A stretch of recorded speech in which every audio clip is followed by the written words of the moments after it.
Yo, yo, yo, welcome to Red Wine and History. Two of my favourite things. The idea is I'm going to open a bottle of red wine. It's already open actually. South African, Zaltze. There it is. And splaff on about a subject of my choice. Cheers. Very smooth. So, Napoleon's invasion of Moscow, 1812. I was recently watching that Napoleon film that came out not so long ago, and I was like, bloody hell, it's factually inaccurate. Bloody hell, Josephine died a year before the 100 days, you idiots. So that kind of inspired me to do you know what, let's do some proper history. Let's see, what really happened in those days. Anyway, so how did Napoleon come to invade Russia in 1812? Well, we begin in 1804, I guess, because that's the year that he crowned himself an emperor, the Emperor of the French. He literally picked up the crown out of the Pope's hands, pops it on his head, comes some speech like, I found the crown in the gutter. He's just a megalomaniac, homicidal tyrant, mate. Anyway, he's now an emperor. The British didn't like this, so they go to war. Napoleon gets 200,000 men at Boulogne. But unfortunately, the fleet that's supposed to carry him across to Britain gets completely devastated at Trafalgar by Nelson. So that was the end of that. So he does a volte-face with his 200,000 men, marches them into the heart of Europe, where he meets Emperor Francis of Austria and Emperor Alexander of Russia, who was a young lad, a bit naive. Anyway, December the 2nd, the Battle of Austerlitz happens. Napoleon whips both their asses. The Austrians sue for peace. The Russians spin it out a couple more years. The Battle of Eylau and the Battle of Friesland. And then, that's the one. Eventually the Russians think, fuck this, Napoleon's just too hard. And on a raft on the River Niemen at Tilsit, Alexander, Napoleon meet. It was a proper massive bromance, You've got the older Napoleon, who was a bit of a superstar, really. Very infectious personality. And then this genuine, aristocratic emperor who's young, blonde, handsome, they got on right well, actually. And Napoleon's like, mate, fellow emperors, because Napoleon's really, he's quite humble in his head. He's like, you're a real emperor, I'm a fake one, but, his ego carried him through. And he goes to Alexander, look mate, I know how to beat the British. Continental blockade, mate. We'll make sure we'll hit them where it hurts, because if you remember, the British are, well, you not even remember, they just are a bunch of money grabbing knobheads. They'll kill the grandpa to make a buck or a pound. So they decided to block all goods from entering continental Europe, and Alexander's like, yeah, good plan. Portuguese didn't like it. They said, we don't even like you, Napoleon, you're a dick. And they had always been mates with the British, so they said no, and then that kicks off the Peninsular War, where Wellington earns his spurs, but that's a different story, I'm digressing. Anyway, that was 1808, whatever. 1807, sorry. By 1811, Tsar Alexander's a bit older, he's in his late 20s now, and the Russian aristocracy are pissed off. They're like, mate, where's all our luxury goods coming from? We have to smuggle it in, it's an absolute fortune. It was a lot better when there was no continental blockade. Can you sort this out, boss? The Tsar's like, well, maybe we just don't do it. Or just turn a blind eye. Napoleon's like, what are you doing? The Tsar's like, no. Napoleon's going, I know what you're up to, you're going to have to get your continental blockade sorted out right now. And Tsar Alexander's going, but all my barons and my counts and all that, they're just a bit pissed off. Is there any way we can... And he's also pissed off because his sister or cousin, one of them was married to a guy, and Napoleon, one of the German principalities, Napoleon just kicks him off the crown and takes the principality, and Tsar Alexander now sin right through him. He's like, we weren't even mates. Do you know what I mean? We weren't even fucking mates, mate. So, here we go. Tensions are rising, and Napoleon's going, well, I can get loads of men together and come to Russia and kick your ass if you want. Tsar Alexander's going, I've got loads of men too, and My country's massive, and you're not going to, you can't even win, mate. Napoleon's going, what are you on about? My army's huge, I'm going to get a huge army together, I'm going to kick your ass, bro. And so I was like, whatever. Anyway, gets to a point, 1812, all these tensions and like, you know, it's brinksmanship. Suddenly, Napoleon's got 600,000 men at the Polish border ready to cross into Russia. See, that was one of the things that pissed the Tsar off as well, because Napoleon had created the Grand Duchy of Warsaw because Maria Wallenska had like been nailing him, and he was doing it as a favour to her. And the Russians like, well, we're not even acknowledge the existence of Polish people. That's pretty much how the change happened in World War II and all. There's some interesting sort of like mirroring between the two periods. Anyway, so Napoleon crosses the River Niemen. He's gone. 3 bridges, took him 2 days, maybe 3 days, so 600,000 men are now set foot in Russian soil. The Great War has begun. It's actually happening. Napoleon's completely confident. Anyway, thing is, Russian weather is complete. It's not inclemental, it's fucking either right hot or right cold. The extremes are, anyway. So they're going through scorching weather, they're drinking horse piss because they're right thirsty. And people are dropping like flies from typhoid, cholera, desertion. The Russians are doing scorched earth and they're retreating all the way, not putting up a fight. Anyway, about end of August, after 2 months of this, the Tsar calls in Kutuzov. Now Kutuzov he's about 70 by this point. He actually, when he was fighting the Turks, he got 2 bullets on separate occasions through his head. One through his ear and shit. Didn't sever anything, but it left him completely horny and a bit fucking daft.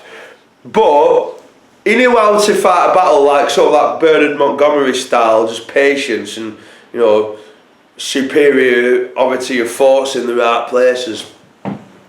So Kutuzov, and now he's listening to his soldiers, and he's not stupid. He says, we're going to have to make a stand at some point. The Russians were pissed off with retreating. They're supposed to be saving, you know, defending the fatherland. Like. Anyway, they make a stand at Borodino, and it was a right slaughterfest. Oh my God, like the Somme standard, do you know what I mean? But the Russians were fighting for every inch. But at the end of the day, the French on the battlefield, which was like strewn with like tens of thousands of bodies, and the Russians are fucked off. There's only 40,000 of them left now out of the army. Napoleon's got about 140,000. So the Russians go through Moscow, go back. You remember they've got the whole of Russia to go to. Napoleon was insane to even attempt it, but he actually gets to Russia now, in Moscow, the holy city. Now St. Petersburg, he had 2 capitals in the Tsar. St. Petersburg was the sort of capital of administration, all the government buildings up there, but Moscow was the sort of like sacred, the holy city, the soul of Russia. So Napoleon gets there, and Rostovchik, the governor, has let all prisoners out and set fire to the place. So within a few hours of Napoleon getting there, the whole place was up in flames, and Napoleon's like, oh my God, these guys are absolute barbarians. Anyway, he moves into Kremlin and he starts sending these peace letters to the Tsar. And the Tsar is just ignoring him completely. He's like, yeah, whatever, bro. I don't give a shit. Do what you like. Napoleon's like, this isn't no. I am in your capital. I win. No response, because he's used to like going to say Berlin or Vienna, and then all the sort of city fathers would be there, and the emperor would be there saying, you're a genius. You're welcome. You're the conqueror. You win. Napoleon thinks he's won, but the Tsar wasn't playing the game, I think is the best way to describe it. So, weeks start passing. In these few weeks, the Russians start building their forces up. Now they've got access to better food. They've got the whole of Russia to get stocks from. The French have got this narrow sort of like supply line and whatever's in the cellars of Moscow. But 2 things happened pretty much about the same time. Well, 3, let's say. A snowflake fell early October. The Russians did their first counter-attack, and Napoleon was used to getting sort of like a mail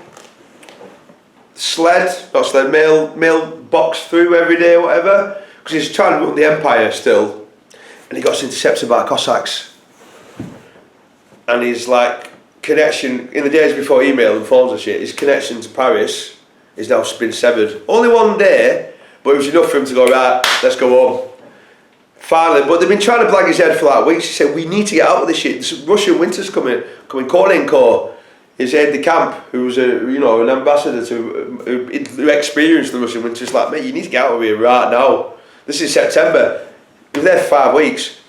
And Korenko's going, we need to put like nails in the horseshoes for the horses because they'll all break their legs.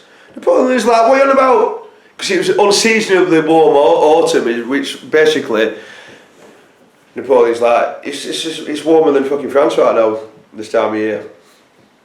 Naivete. Anyway, they finally set off early October. Not too bad. There's a few counter attacks on the way. This wine is great, by the way. November 6th, suddenly it's got minus 12, minus 15. Everyone's like, oh my god. Now, the combination of the cold, the Cossacks, and cannibalism, the 3 C's, are, well, I won't say cannibalism, but like Frenchmen killing another Frenchman for a bit of bread. You know what I mean? Or they set fire to a building with people in it so they could keep warm. Shit like that. It's not good. But there's only one person out of that retreat who comes out with any glory, and that's Marshal Ney, the bravest of the brave, who's like scooping up all the stragglers. Because apart from the Grand Armée, there's also got like 50,000 stragglers, like a lot of French people who were sort of like emigres in Moscow, who were like, we probably should leave with the French right now. Do you know what I mean? And everybody else, all the camp followers, all the wives, just everyone.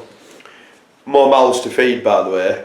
Anyway, Marshal Ney, he's got a few thousand men. He's fighting the rear guard. I don't know how he did it. He deserves like 1 million medals, especially at Krasny, where he's like the retreat was like a few days. Everyone leaves a separate day, so not to like overdo it. So the French have fought their way through Krasny. Ney gets there with 6,000 men. It's a bit like the Battle of Balaclava. There's Russians all on 3 sides with like cannons and shit. And just like a balaclava, he goes head, Vive la France, straight in, and his 6,000 men gets reduced to 1,000, and then he's like, oh no, this isn't working. And they cross the river Dnieper, the icy Dnieper, in the night time. They couldn't take any artillery, they couldn't take any horses, they had to leave everything, and it's crossed.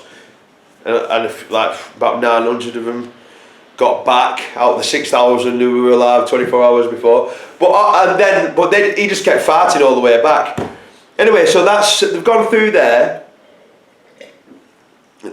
Just before there, they were in Smolensk, which had been this sort of like incentive for everybody. Smolensk were going to find like food and stuff, and Napoleon's like, we'll form a winter line. But Smolensk was they forgot that they set fire to it on the way through. There's fuck all there, and all the food got eaten up straight away. Anyway, they now get to the Berezina, the River Berezina. The River Berezina, there's Russian troops everywhere, and there's no bridge. And because if Napoleon gets us out of this, he is the very devil. And he actually did he got his like pontonniers to build these like right rickety bridges, like knee deep, river deep in fucking chest deep in icy river. They worked for an hour, then they just probably dropped dead. They were Dutch actually who did it, because the Napoleon's Grand Armée, the 600,000, was drawn from all over the empire. Anyway, he manages to actually get his army across this fucking. I mean, there's a lot still left on the bank because it was just too cold. And the Napoleons were like, the French were like, guys, if you don't cross now, we're setting fire to bridges because we don't want the Russians to have them.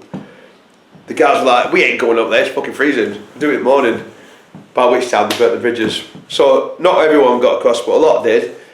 And then the next place they come to is Vilnius in Lithuania. Now at Vilnius, Napoleon says, right, I'm off home. He says, I'm going back to Paris, I've got to sort the empire out. Good luck. You're in the charge of the capable hands of King Murat from Naples.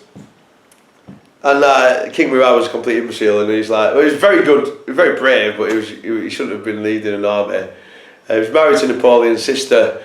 Anyway, Napoleon's gone off on a sled with Caulaincourt, and then King Murat says, fuck it, I'm off to Naples. Now, every man for themselves, pretty much like that.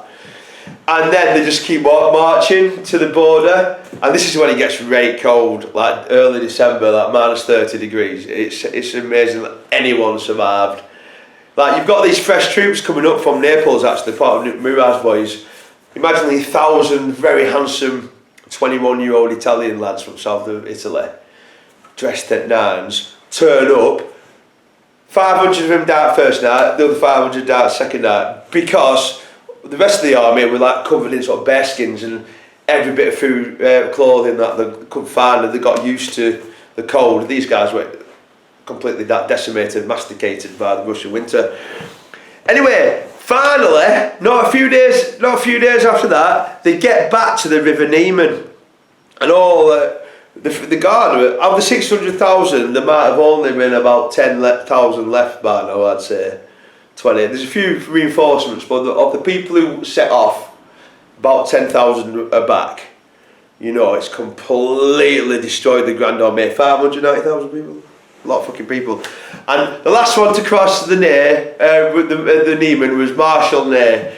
His rear guard would be reduced to him. I think a few hours before there was 60, then there was 30, then there was 20. There was just him, 2 muskets on the River Niemen. Bang bang. Chucks the muskets into the fucking river, probably says some rude words to the Russians, and then goes, that's it.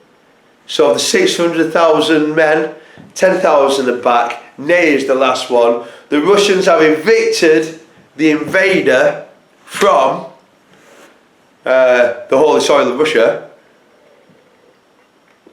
and Napoleon is now pretty much fucked. Very similar to like Stalingrad, though in that scenario, Stalingrad, it still took the Russians 2 years to keep the Nazis, 3 years to keep the Nazis out of Russia. In this occasion, the French have been kicked out of Russia, and what would next happen is the Russians will be in Paris within, 16 months? They'd be in Paris. Napoleon would be in exile. If he hadn't have invaded Russia, that wouldn't have happened. But egomania, megalomania, tyranny, it was his own downfall. He couldn't not, he had these, delusions of grandeur. And the thing is, those delusions of grandeur took him so far to where he had control over Europe. All his family were like kings and queens of fucking various ancient monarchies like Spain and Naples, and it unified Germany 60 years before Bismarck, to one extent. And he was a force for good, Napoleon, but his ego was too massive. He thought he could do no wrong. And he didn't take the lessons of Charles XII, who'd invaded Sweden previous century, and I think it was not Goethe, I think it was the other French guy. Anyway, one of them goes, it's like anyone who thinks a war of conquest after reading Charles XII's invasion of Russia will be daft to do it again. Napoleon did it. Hitler didn't even fucking take any wisdom from the episode either. And I think basically you must respect the love and the passion that Russians have for their own country. And there were some horrific scenes, horrific butchery during that period. But the Russians won and Napoleon got beat. So that was even before South Africa existed, I think. I think that's a good start. That. How many minutes was that? 19 minutes. Yeah, 20-minute chat. I watched some of these like podcasts that go on for like a million hours. It's like, fuck that. I think 20 minutes is going to be how long I talk for before I need a pee anyway. Alright, see you next time.